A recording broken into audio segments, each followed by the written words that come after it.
Today on the American Truck Podcast, more info is released on the GTX 1080 and 1070 cards.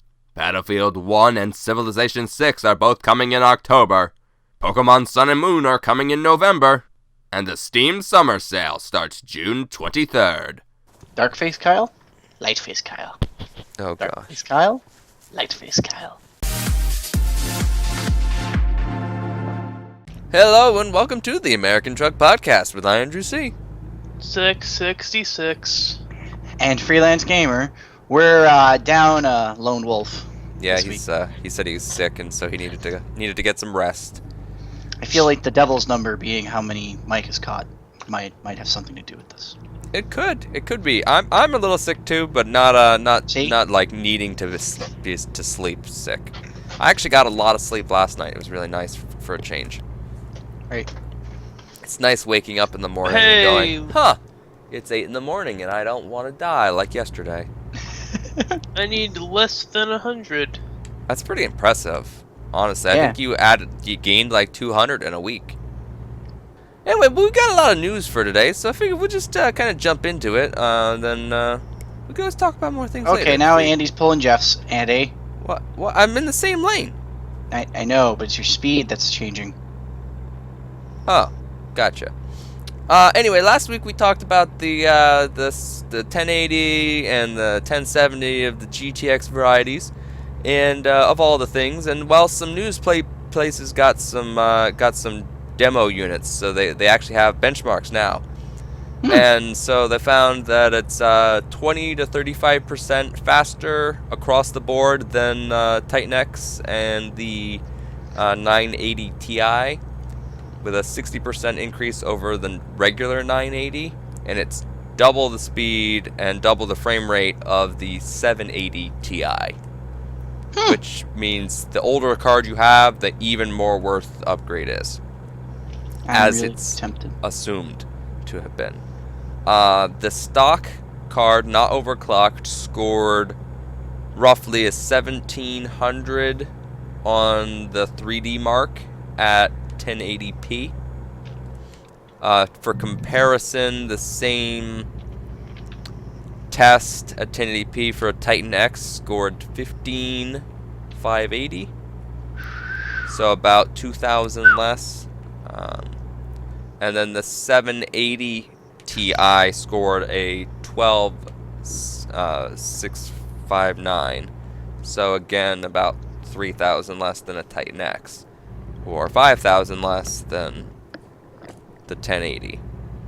So these are some lofty performance gains that this card has. And one metric that I thought was kind of interesting: Fallout 4 gets 54 frames per second at 4K resolution.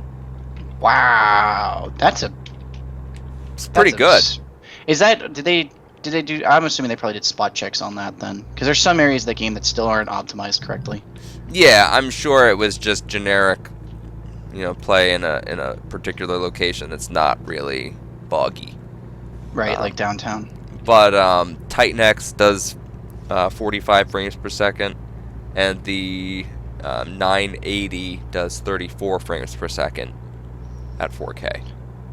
So if you have a 4K system, you should really be investing. Oh yeah, if 4K is something you're really interested in, that's the way to go. I mean, it's still light. The fact that you're only able to get 54 frames per second in Fallout 4 is still kind of low, but it's a whole lot better than a 980. So, I know that they also said that you only can do by default dual SLI. In order to do triple or quad, you have to go through an unlocking process to get access to more.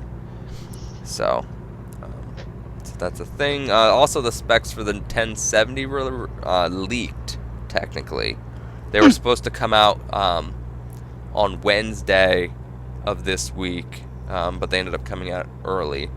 So they've basically caused us to find out. Wow, I just barely missed you, but plowed into a barrier. Yeah, that was impressive. I saw that in my rear view. I was like, oh god, he didn't hit me, and then and then run into something else. So the 1070 is going to have 1920 CUDA cores, which is an increase of about 300 from the 970. And it's going to go up in power usage by 5 watts, which is not bad, considering you're getting a lot more power, and you're getting usually double the RAM, because most people probably have the 4 gig 970, but there is a 2 gig 970. Right, so you're getting at least Right, you're at least getting double. double the RAM, usually. So that's that. I mean, there's no benchmarks on that yet, because it's not currently available. But as soon as it is available, I will be sure to tell you, because that's the one I'm interested in.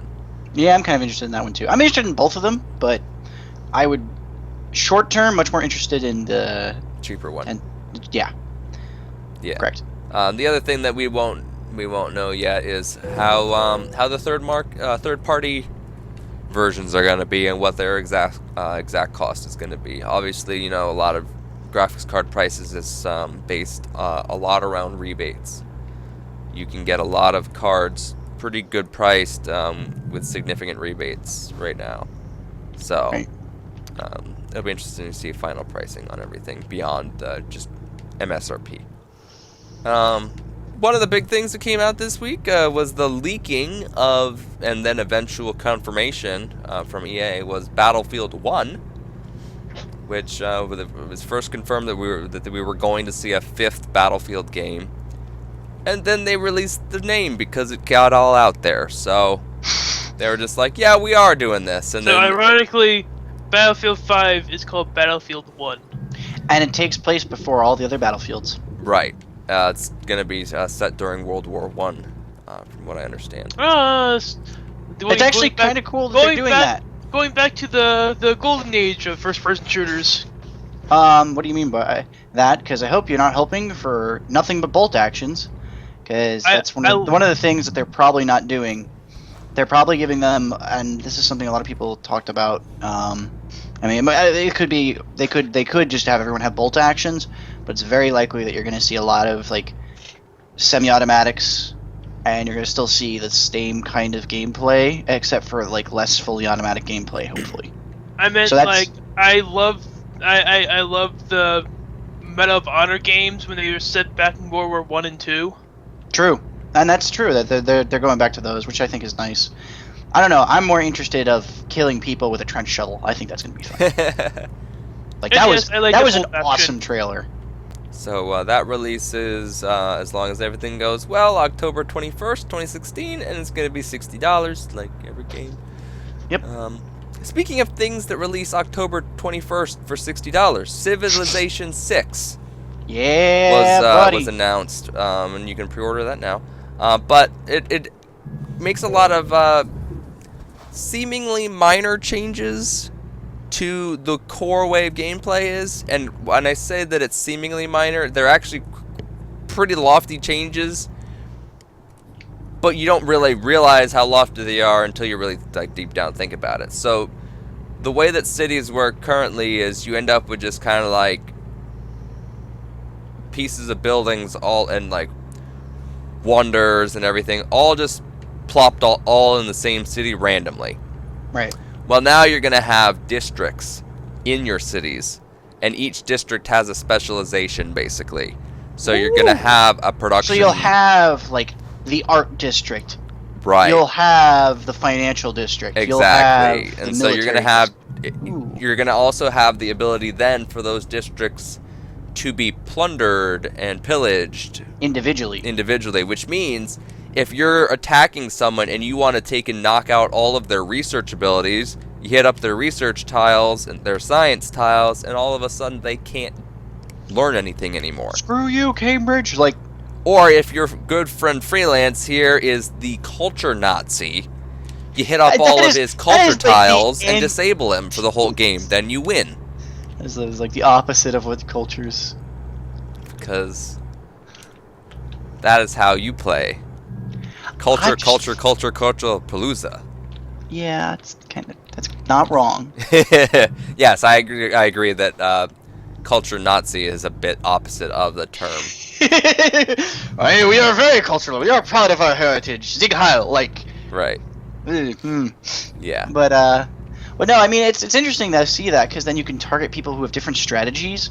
Right. But that's still, like, that makes me curious how they're going to balance that, because then that means military has a benefit significant over the others in that you can plunder others. Right. So, like, if you're going military and I'm going culture... The way that they've set it up is you start automatically with 2 districts, and then it scales up to having a total of 12 based on population. So you've got to do a lot of management of what do you want your districts to be, because you're not going to get all of them immediately. Right. You're going to be stuck with a couple first, and then having to move gaining up from more there. and more as the game goes on. Another change that they came out with that's going to be kind of interesting, that's bringing back something that they said was in older games. Uh-oh. I have a feeling I know what this is. Which is sort of unit stacking. Unit stacking's back! Sort of. So, basically what they've done is you have items like artillery and trebuchets and stuff that counted as a whole tile space. Mm-hmm. But when you really think about how they worked, was they always had people with them. So the actual artillery was a machine that was operated by people. Yeah, so an infantry unit. Right, but in game, an infantry unit couldn't take up the same tile as the artillery. So now what they've actually done is they've moved all of those military equipment type things into what's known as a support unit. And those can then share a tile with the various military units. So you're telling me I can't just stack 27 archers on top of each other and then have them just actually death? Sort of you can. What they have done is they've also added the ability for units of the same type to be combined into armies. So you can have an army tile that is made up of all riflemen. Oh my God. That sounds like something I would love. And so you can send your army of riflemen, tile by tile, to invade. I hope they do like a move speed reduction for that stuff. I have no clue, because it was just otherwise it'd be concepts of what the hilarious if you details just were. had an army of scouts. I mean, because you just have infinite move, like they would just move mass distances really quickly and then just stab anybody in the face. True. That is true. And early game that would be really broken. Well, I mean, I'm sure you do have the difficulty of the fact that you need to generate all of them. True, but Scout's a cheap unit. He is a cheap unit, but you don't have a lot of money at the beginning. True. So you do have that essence of not necessarily being able to acquire that many scouts to create an army of them early on. Yeah. And there's no saying that you don't need to learn army stacking first. Yeah, that would be the smart thing to do. You know, that may be how this actually ends up. You may be able to do armies, but you may have to learn how to do it first. So it may not be until mid-game that you get them. But that's just speculation. I don't know. They didn't say how it actually is all going to function. Gandhi's Indian war elephants, just an army of them. So that's a thing, and it releases the same day as Battlefield 1, unless they get delayed. But the news that Dr. Ubershadow wanted to talk about last week, but I wouldn't let him, Pokemon Sun and Moon. They were a thing. He's got no comment. Anyway, moving on then. I didn't know I was supposed to give the information. Well, you wanted to talk about it. I mean, I can give you some information. November 18th. This is not something he's reading, by the way, off a script. This is just knowledge he knows. I want the grass starter because it's the cutest thing ever. It is slowly replacing Bulbasaur as my favorite Pokemon. And you haven't even played the game. Haven't even played the game yet. It's just so adorable. So yeah, the starter Pokemon in this game are going to be Rowlet, the grass type, Litten, the fire type, and Popplio, the water type. And the water retard. Which It looks pretty dumb. It looks derpy. It kind of looks like a polygon. And they already did a seal. They did like 5 seals like already. You know what? Yeah, it's like a combination of a seal and a polygon. Sea otter thing. If the two of those Pokemon got crammed together, that is pretty much what you got. And then the fire type is what it sounds like. It's a kitten. And if you look closely on like one of the clips of the trailer that you could in gameplay of when you're in a Pokemon battle, it showed the one Pokemon attacking the opponent, and you can see the trainer in the background. So that's cool. Yeah, so it'll be interesting to see, and of course we'll end up getting a lot more stuff about Sun and Moon as we get closer to November, because November is still really far away. Making me contribute to the conversation. That's how it goes. But it actually worked out because the beta for Pokemon Go is coming to America. Hooray! So that's that Woo. augmented reality game that Jeff talks about all the time. That of course he's sick, so he doesn't get to learn about Man, it. I still just want Detective Pikachu played by Oh, Danny DeVito. yeah, did you see the thing I posted on Facebook? I saw it a while ago. A lot of people want that, and that's been a joke for a while, but I want to see that. But I mean, it's cool that Go's coming out. I mean, So it is registration only right now. So and registering doesn't guarantee that you even get in the beta, but at least it's available to America now. It's been Japan only for a while. hi, plane. So. But got a couple of tidbits here. Just a few things with some brief information. Overwatch managed to assemble about 10 million open beta players. Yeah, and did everyone see the videos they've been doing? Blizzard is the king of cutscenes. Oh yes, and But, cinematics and whatnot. Those yes. are real. Those are like Pixar-esque quality. Mm-hmm. Those So- are a new level. So there was, I think it was like 9.8 million people did the open beta, and it didn't seem like there was that many people hitting servers. Yeah, so they're ready. So there's that. They did also say that if you buy that game in a store, whether on Amazon or GameStop or anything like that, you're actually going to be able to pick the game up a day early for preload purposes, but you can't play it until the next day. So either way, it's the same real. It's the same. If you are one of those people who likes to be able to buy the game in store, you'll get the same preload ability that everyone else has. That's pretty sweet. And something that I was quite happy to see, they said that they're going to have pretty much a zero tolerance policy for cheating. So basically, if you cheat once in that game, you're permabanned from the game. So I approve. Yeah, I'm a fan of Because that. this is a rampant problem in TF2. Yeah. It was a huge issue that's, is that so they're- UAC wouldn't keep up with what they were doing. Right, so this just prevents, hopefully, this from ever being a long-term problem. There was some leaking information from Russia about the Steam Summer Sale. Ooh. Hold on to your wallets. June 23rd to July 4th is going to be your wallet rapening. Where Lord Gaben takes all of your money from every crevice of the couch. He requests, and you humbly give. Indeed, indeed. This is one of those times where you cannot spare any penny. You must spend them all. No matter how many cookies are in the cookie jar and how many coins are in your GoFundMe campaign. I was thinking the piggy bank, but alright, yeah, it works. I dropped the ball on that one, but that's okay. You can only make so many good money references.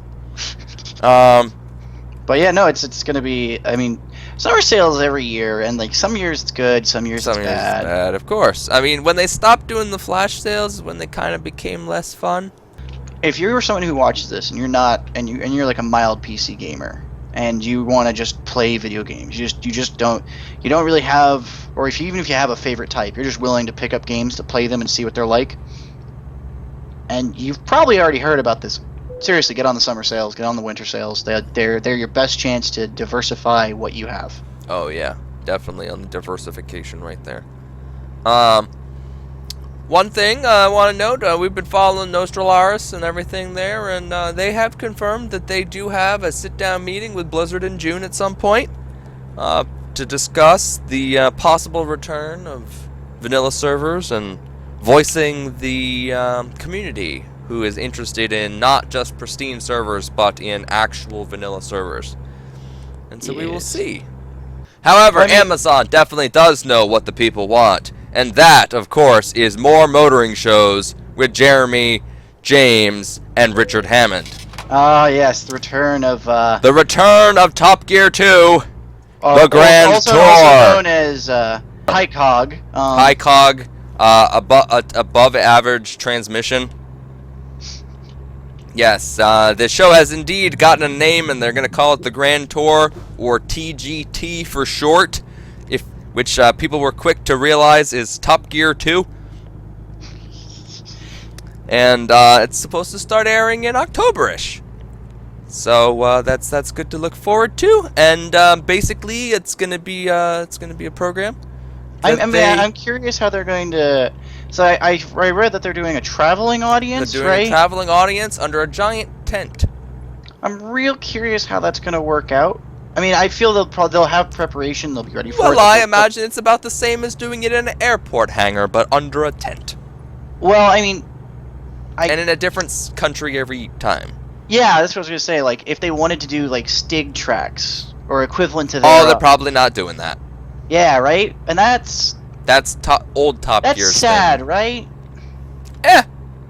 I'm sure that they will do their fair share of things. Like, that we already know that the first thing that they're doing is the McLaren versus Porsche versus whatever the other one was, Ferrari test that they hyped all the last season of Top Gear, and then Jeremy punched someone and ruined it. They were like, we finally got them to give us the cars, and they're going to let us test them and see which one's faster, and then Jeremy punched someone, and we didn't get to find out because it never got there. It probably would have been the season finale. Would have probably been that. But instead, it's going to be the Amazon beginning. Ah, old ends are new beginnings. Indeed, indeed. So, there's something to look forward to, of course. I'm glad that it finally has got a name, so we can talk about it as a thing rather than just the show that's eventually going to be known on Amazon with Clarkson, Hammond, and May. And you're like, well, what is that? It's arbitrary. That's what it is. But that's all we have for today. And if you like this video, make sure you hit that like button. Also, don't forget to check out the giveaway link in the description down below, and go ahead and click through that and get yourself a chance to win the Dark Ride codes. In case you don't feel like going to GameStop and are antisocial like me, I got mine from Dr. Ubershadow because he goes to GameStop a lot. But make sure you also hit the like button and the subscribe button as well. Perhaps maybe send us a comment or an email sometime. But we will see you in the next one. Who the hell emails people still?